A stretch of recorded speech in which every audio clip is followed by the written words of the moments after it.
Sister, umesoma kitabu gani? Wakorinto 13 mpaka wa 10. Sijasikia vizuri, umesoma?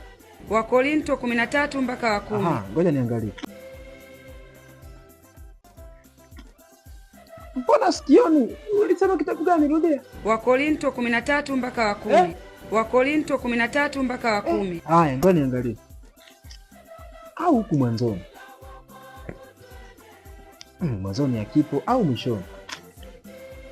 Mwishoni kuna ramani tena. Au ngoja niangalie kwenye Biblia ya Yesu.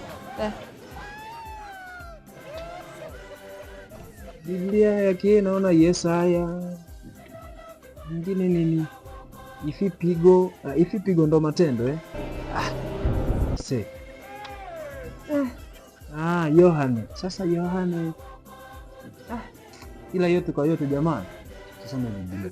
Na mnajua sasa hivi lugha mbalimbali zipo. Na siku hizi tuna Biblia ya Kihehe. Imeandikwa Biblia.